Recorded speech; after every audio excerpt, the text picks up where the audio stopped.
The Strangest Secret by Earl Nightingale. Do you know what will happen to 100 individuals who start even at the age of 25 and who believe they will be successful? By the age of 65, only 5 out of 100 will make the grade. Why do so many fail? What happened to the sparkle that was there when they were 25? What became of their dreams, their hopes, their plans? And why is there such a large disparity between what these people intended to do and what they actually accomplished? That is the strangest secret. Some years ago, the late Nobel Prize-winning Dr. Albert Schweitzer was asked by a reporter, "Doctor, what is wrong with men today?" The great doctor was silent a moment, and then he said, "Men simply don't think." It is about this that I want to talk with you. We live today in a golden age. This is an era that humanity has looked forward to, dreamed of, and worked toward for thousands of years. We live in the richest era that ever existed on the face of the earth, a land of abundant opportunity for everyone. However, if you take 100 individuals who start even at the age of 25, do you have any idea what will happen to those men and women by the time they are 65? These 100 people believe they are going to be successful. They are eager toward life. There is a certain sparkle in their eye, an erectness to their carriage, and life seems like a pretty interesting adventure to them. But by the time they're 65, only 1 will be rich, 4 will be financially independent, 5 will still be working, and 55 will be broke, depending on others for life's necessities.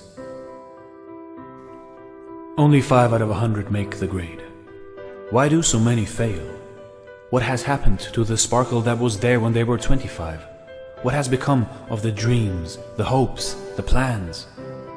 And why is there such a large disparity between what these people intended to do and what they actually accomplished? First, we have to define success, and here is the best definition I have ever been able to find.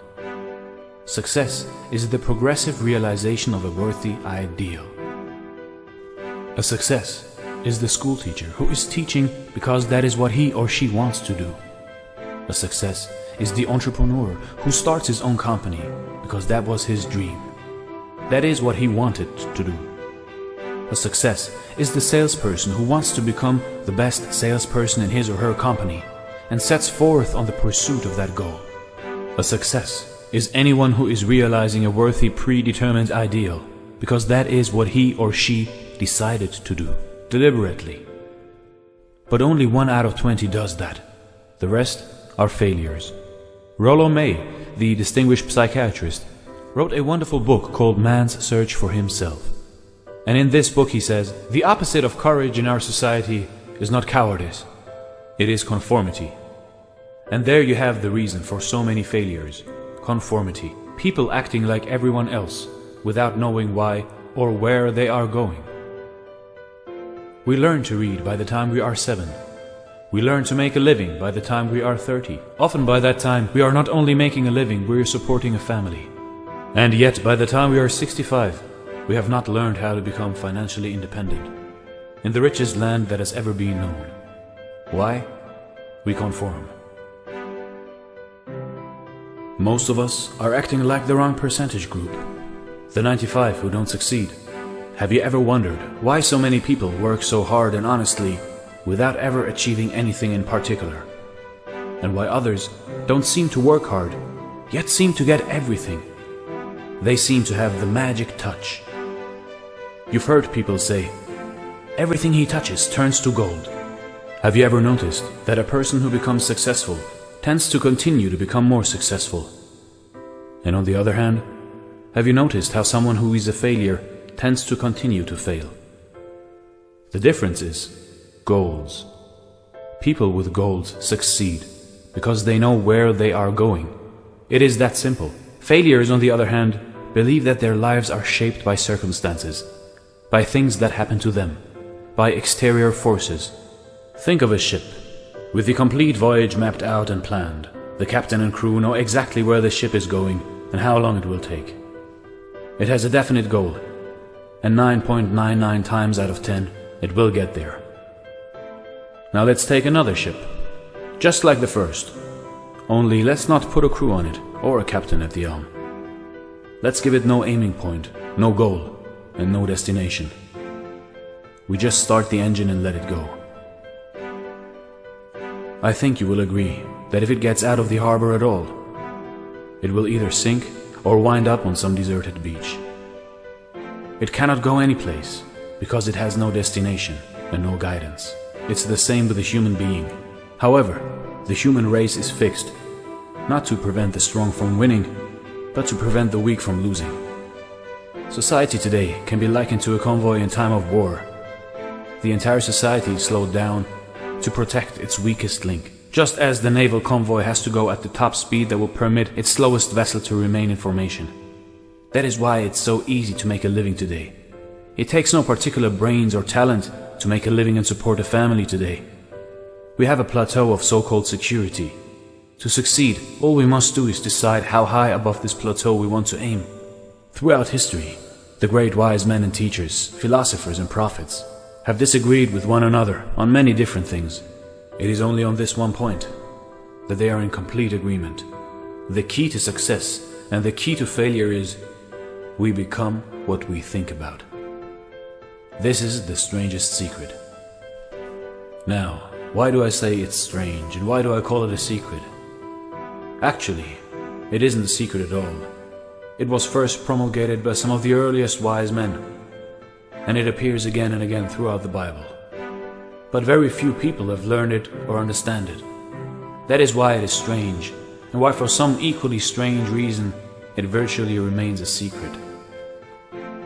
Marcus Aurelius, the great Roman emperor, said, "A man's life is what his thoughts make of it." Disraeli said this, "Everything comes if a man will only wait. A human being with a settled purpose must accomplish it, and nothing can resist the will that will stake even existence for its fulfillment." William James said, "We need only in cold blood act as if the thing in question were real. And it will become infallibly real by growing into such a connection with our life that it will become real. It will become so knit with habit and emotion that our interests in it will be those which characterize belief." He continues, "Only you must then really wish these things, and wish them exclusively, and not wish at the same time 100 other incompatible things just as strongly." My old friend Dr. Norman Vincent Peale put it this way: if you think in negative terms, you will get negative results. If you think in positive terms, you will achieve positive results. George Bernard Shaw said, "People are always blaming their circumstances for what they are. I don't believe in circumstances. The people who get on in this world are the people who get up and look for the circumstances they want. And if they can't find them, make them." Well, it's pretty apparent, isn't it? We become what we think about. A person who is thinking about a concrete and worthwhile goal is going to reach it, because that is what he is thinking about. Conversely, the person who has no goal, who does not know where he is going, and whose thoughts must therefore be thoughts of confusion, anxiety, fear, and worry, will thereby create a life of frustration, fear, anxiety, and worry. And if he thinks about nothing, he becomes nothing. The human mind is much like a farmer's land. The land gives the farmer a choice. He may plant in that land whatever he chooses. The land doesn't care what is planted. It is up to the farmer to make the decision. The mind, like the land, will return what you plant, but it doesn't care what you plant. If the farmer plants 2 seeds, one a seed of corn, the other nightshade, a deadly poison, waters and takes care of the land, what will happen? Remember, the land doesn't care. It will return poison in just as wonderful abundance as it will corn. So up come the 2 plants, one corn, one poison, as it is written in the Bible, "As ye sow, so shall ye reap." The human mind is far more fertile, far more incredible and mysterious than the land, but it works the same way. It doesn't care what we plant, success or failure, a concrete, worthwhile goal or confusion, misunderstanding, fear, anxiety, and so on. But what we plant must return. The problem is that our mind comes as standard equipment at birth. It's free. And things that are given to us for nothing, we place little value on. Things that we pay money for, we value. The paradox is that exactly the reverse is true. Everything that's really worthwhile in our life came to us free. Our minds, our souls, our bodies, our hopes, our dreams, our ambitions, our intelligence, our love of family and children, and friends and country. All these priceless possessions are free. But the things that cost us money are actually very cheap and can be replaced at any time. A good man can be completely wiped out and make another fortunate. He can do that several times. Even if our home burns down, we can rebuild it. But the things we got for nothing, we can never replace. Our mind can do any kind of job we assign it to, but generally speaking, we use it for little jobs instead of big ones. So decide now, what is it you want?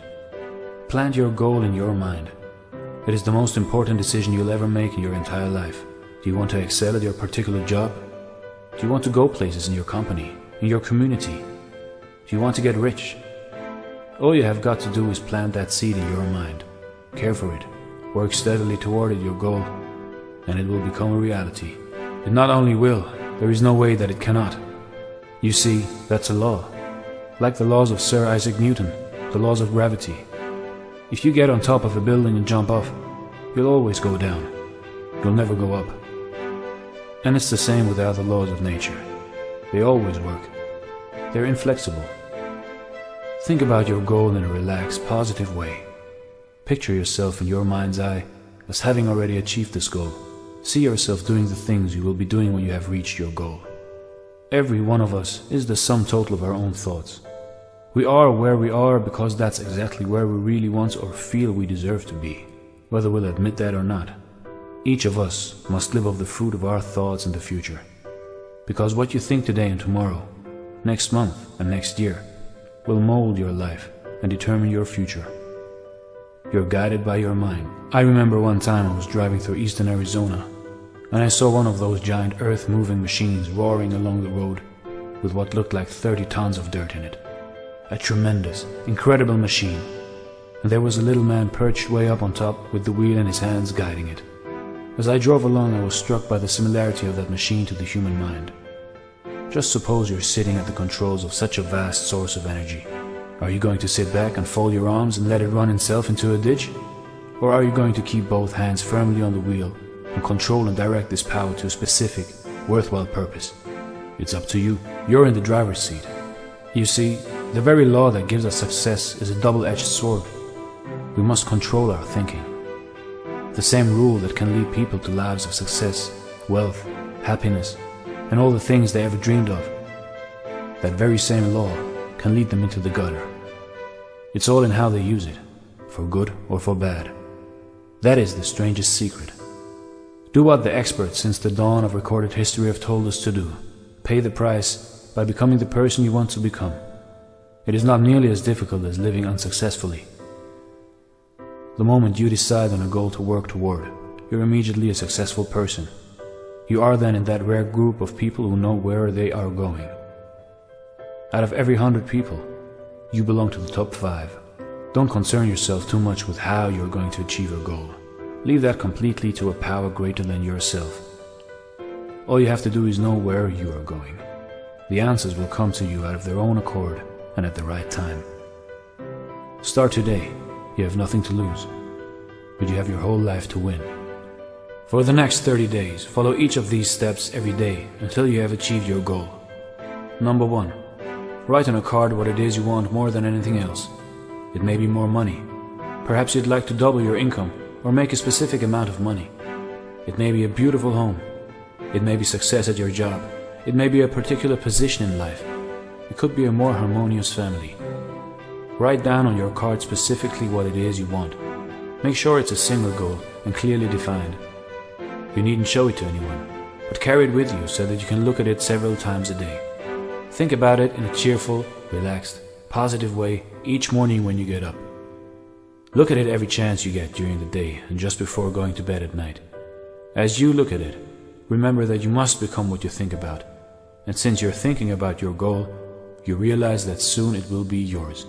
In fact, it's really yours the moment you write it down and begin to think about it. Number 2. Stop thinking about what it is you fear. Each time a fearful or negative thought comes into your mind, replace it with a mental picture of your positive and worthwhile goal. And there will come a time when you'll feel like giving up. It's easier for a human being to think negatively than positively. That's why only 5% are successful. You must begin now to place yourself in that group. Act as though it were impossible to fail, as Dorothea Brand said. No matter what your goal, if you've kept your goal before you every day, you'll wonder and marvel at this new life you've found. Number 3. Your success will always be measured by the quality and quantity of service you render. Most people will tell you that they want to make money, without understanding this law. The only people who make money work in a mint. The rest of us must earn money. This is what causes those who keep looking for something for nothing or a free ride to fail in life. Success is not the result of making money. Earning money is the result of success, and success is in direct proportion to our service. Most people have this law backwards. It's like the man who stands in front of the stove and says to it, "Give me heat and then I'll add the wood." How many men and women do you know, or do you suppose there are today, who take the same attitude toward life? There are millions. We've got to put the fuel in before we can expect heat. Likewise, we've got to be of service first before we can expect money. Don't concern yourself with the money. Be of service. Build, work, dream, create. Do this, and you'll find there is no limit to the prosperity and abundance that will come to you. Don't start your test until you've made up your mind to stick with it. If you should fail during the first 30 days, by that I mean suddenly find yourself overwhelmed by negative thoughts, simply start over again and go 30 more days. Gradually, your new habit will form until you find yourself one of that wonderful minority to whom virtually nothing is impossible. Above all, don't worry. Worry brings fear, and fear is crippling. The only thing that can cause you to worry during your test is trying to do it all yourself. Know that all you have to do is hold your goal before you. Everything else will take care of itself. Take this 30-day test, then repeat it. Then repeat it again. Each time it will become more a part of you, until you'll wonder how you could have ever lived any other way. Live this new way, and the floodgates of abundance will open and pour over you more riches than you may have dreamed existed. Money? Yes, lots of it. But what's more important, you'll have peace. You'll be in that wonderful minority who lead calm, cheerful, successful lives. Start today. You have nothing to lose, but you have a life to win.